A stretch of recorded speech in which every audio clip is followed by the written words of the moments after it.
गरुड़ देव, जिन्हें अधिकांश लोग पक्षियों के राजा और भगवान विष्णु के वाहन के रूप में ही जानते हैं। पौराणिक शास्त्रों महाकाव्यों में सिर्फ यहाँ तक सीमित नहीं थे। आज हम आपको गरुड़ देव से जुड़े रोचक तथ्य बताने जाएंगे, जिनमें आप भी जान पाएंगे क्यों अकेले ही 100 इंद्रियों के बराबर यानी कि 100 इंद्रों के बराबर माने जाते थे गरुड़ देव। नमस्कार मित्रों, स्वागत है आपका भक्ति सागर में।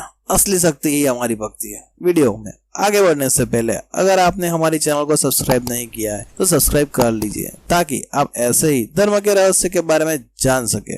महाभारत के आदि पर्व अध्याय 31 के अनुसार प्रजापति कश्यप जी पुत्र की कामना से यज्ञ कर रहे थे। उसमें ऋषियों, देवताओं तथा गंधर्वों ने भी उन्हें बहुत बड़ी सहायता की थी। उस यज्ञ में कश्यप जी ने इंद्र को समिधा लाने के लिए काम पर नियुक्त किया था। पाल, खिल्ली, मुनियों तथा अन्य देवगणों को भी यह कार्य सौंपा गया था। इंद्र शक्तिशाली थे। उन्होंने अपने बल के अनुसार लकड़ी का एक पहाड़ जैसा बोझा उठा लिया। उन्होंने मार्ग में बहुत से ऐसे ऋषियों को देखा जो कद में बहुत ही छोटे थे। वे सब मिलकर पलाश की एक छाती से टहनी लिए आ रहे थे। अपने बल के घमंड में मतवाले इंद्र हंसी उड़ाते हुए उन्हें लांग कर शीघ्रता के साथ आगे बढ़ गए। इंद्र के इस व्यवहार पर मुनियों को बड़ा क्रोध आया। उनके हृदय में भारी क्रोध का उदय हो गया। अतः उन्होंने उस समय एक ऐसे महान कर्म का आरंभ किया जिसका परिणाम इंद्र के लिए भयंकर था। तब यज्ञ में वह महर्षि ये संकल्प करते थे कि संपूर्ण देवताओं के लिए कोई दूसरा ही इंद्र उत्पन्न हो, जो वर्तमान देवराज के लिए भयदायक इंद्र से 100 गुना बढ़कर हो। हमारी तपस्या के फल से अब ऐसा ही वीर प्रकट हो। उसी समय दक्ष कन्या विंता देवी पुत्र की कामना से तपस्या पूर्वक ब्रह्मचर्य व्रत का पालन करने लगी। उसी समय कश्यप जी ने उनसे कहा, देवी, तुम्हारा ये अभिष्ट समारंभ बहुत अवश्य सफल होगा, यानी कि आपका ये कार्य सफलता से पूर्ण होगा। तुम ऐसे 2 पुत्रों को जन्म दोगी जो बड़े वीर और तीनों लोक पर शासन करेंगे और इतने शक्तिशाली होंगे कि पहाड़ों के पहाड़ों भी यानी कि पृथ्वी को भी वो उठा लेंगे, इच्छा अनुसार रूप धारण कर सकेंगे और संभवित वीर हो गए, यानी कि वीरों के वीर हो गए। कुछ समय उपरांत विंता ने 2 पुत्र उत्पन्न किए, अरुण और गरुड़। कुद्र और विंता दोनों कश्यप जी की ही पत्नी थी, पर दोनों सगी बहनें भी थी। कुद्र से नागों की उत्पत्ति हुई थी और विंता ने गरुड़ और अरुण को जन्म दिया था। एक शर्त हार जाने के कारण विंता और उसके पुत्र को कुद्र के दास बनना पड़ गया था। महातेजस्वी गरुड़ माता की सहायता के बिना ही अंडे फोड़कर बाहर निकल आए। वे अपने तेज से संपूर्ण दिशा को प्रकाशित मान कर रहे थे। उनका प्रागट्य आकाशचारी पक्षी के रूप में हुआ था। उनका शरीर थोड़ी ही देर में बढ़कर विशालकाय हो गया था। कुछ समय उपरांत उन्होंने अपनी माता से पूछा कि आप और मुझे इन सर्पों की आज्ञा का पालन क्यों करना पड़ता है। तब विंता ने गरुड़ को सब बताया। वो उनके निवारण के लिए उन सर्पों के पास जाकर बोले, मैं तुम्हें क्या लाकर दे दूं? किस विद्या का लाभ तराजू अब अर्थात यह कौन सा पुरुषार्थ करके दिखा दूं जिससे तुम मुझे तथा मेरी माता को तुम्हारे दासत्व से छुटकारा मिल जाए। गरुड़ की बात सुनकर सर्पों ने कहा, गरुड़, तुम पराक्रम करके हमारे लिए अमृत ला दो, इससे तुम्हें दास्य भाव से छुटकारा मिल जाएगा। माता विंता से मिलकर और बाद में ऋषि कश्यप से आशीर्वाद लेकर वे अमृत लेने के लिए निकल पड़े। उनके इंद्रलोक पहुंचते ही आकाश में बड़ी भारी आवाज से गर्जना होने लगी। बहुत सी धूलें उड़ने लगी, देवताओं के मुकुटों को मलिन करने लगी। यह भयंकर उत्पादक देखकर देवताओं सहित इंद्र भय से व्याकुल हो गए और बृहस्पति जी से इंद्र ने कहा, भगवान, ये भयंकर उत्पत्ति क्यों होने लगी? बृहस्पति जी ने कहा, देवराज इंद्र कश्यप मुनि और विंता के पुत्र पक्षीराज गरुड़ अमृत का अपहरण करने के लिए आ रहे हैं। वे बड़े बलवान और इच्छानुसार रूप धारण करने में समर्थ है। इंद्र के कहने पर समस्त देवतागण अमृत को चारों ओर से घेर खड़े हो गए। प्रतापी इंद्र भी हाथ में वज्र लेकर वहां डट गए। बाकी देवताओं ने नाना यानी कि छोटे छोटे प्रकार के भयंकर अस्त्र शस्त्र हाथों में ले रखे थे। उसी समय पक्षीराज गरुड़ तुरंत ही देवताओं के पास जा पहुंचे। उन अत्यंत बलवान गरुड़ के देख देखकर संपूर्ण देवता कांप उठे। उनके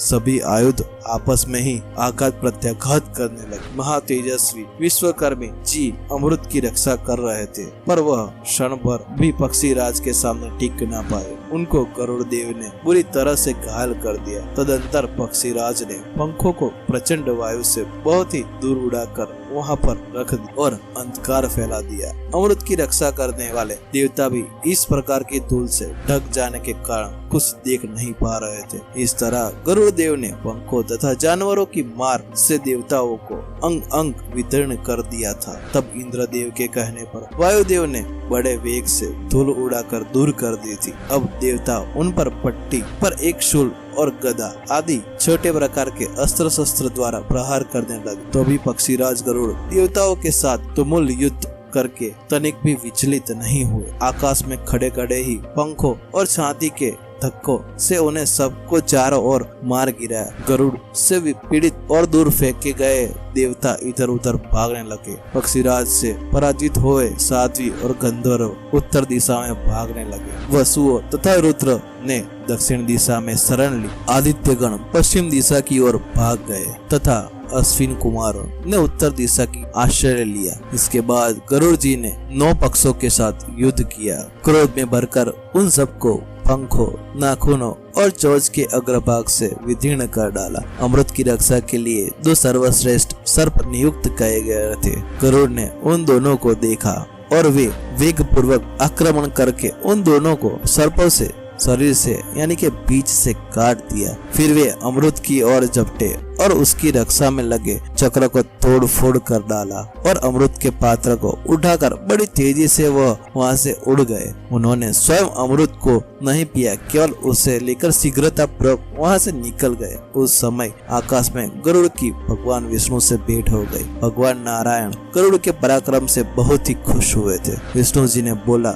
मैं तुम्हें वर देना चाहता हूँ। गरुड़ ने वर मांगा, मैं आपके ऊपर ध्वज में सिद्ध हो जाऊं तथा मैं अमृत पिए बिना ही अजर अमर हो जाओ। तब भगवान विष्णु ने गरुड़ से कहा, तथास्तु। गरुड़ जी ने भगवान विष्णु को कहा, देव मैं भी आपको वरदान देना चाहता हूँ। भगवान कोई भी वर मांग लीजिए। तभी श्री हरि ने गरुड़ से अपना वाहन होने का वर मांगा। भगवान विष्णु ने गरुड़ को अपना ध्वज बना लिया और उन्हें ध्वज के ऊपर स्थापित कर दिया और कहा, इस प्रकार तुम मेरे ऊपर ही रहोगे। तदंतर उन भगवान नारायण से एक मस्तक कहकर पक्षी गरुड़ देव वहाँ से वेग पूर्वक चले गए। रास्ते में इंद्र ने रोष में भयंकर उनके ऊपर वज्र से आघात कर दिया था, यानी कि हमला कर दिया था। गरुड़ ने उस युद्ध में व्रज आहत होकर भी हंसते रहे। मधुर वाणी में इंद्र से कहा, देवराज जिनकी हड्डी से यह व्रज बना है उनमें ऋषियों का सम्मान है, इसलिए मैं उनका सम्मान करता हूँ। ऋषियों के साथ साथ तुम्हारा और तुम्हारा वज्र का भी मैं आदर करूँगा, इसलिए मैं अपने एक पाख त्याग देता हूँ।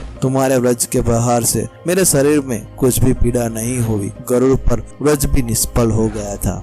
यह महान आश्चर्य की बात देखकर सहस्त्र नेत्र वाले इंद्र ने मन ही मन में विचार किया, यह पक्षी रूप में कोई महान प्राणी है। ऐसा सोचकर उन्होंने गरुड़ देव से कहा, विहंग प्रवर, मैं तुम्हारा सर्वोत्तम उत्कृष्ट बल को जानना चाहूंगा और तुम्हारे साथ ऐसी मैत्री स्थापित करना चाहता हूँ जिसका कभी अंत न हो। गरुड़ ने कहा, जैसी तुम्हारी इच्छा, उसके अनुसार तुम्हारे साथ मित्रता स्थापित हो। मेरा बल भी जान लो। इंद्र पर्वत, वन और समुद्र के जल सहित सारे पृथ्वी को और इसके ऊपर रहने वाले आपको भी अपने एक पंख पर उठाकर मैं बिना परिश्रम के उड़ सकता हूँ और संपूर्ण चराचर यानी कि ये पृथ्वी लोगों को एकत्रित करके यदि मैं ऊपर रख दिया जाए, यानी कि मेरे ऊपर रख दिया जाए, तो मैं सबको बिना परिश्रम के डुबा सकता हूँ और उड़ा भी सकता हूँ। इससे तुम मेरे महान बल को समझ लो। इसके उपरांत अमृत लेकर अपनी माता के समीप पहुँचे। वे समस्त सर्पों से बोले, मैंने तुम्हारे लिए ये अमृत ला दिया है। आज से मेरी और मेरी माता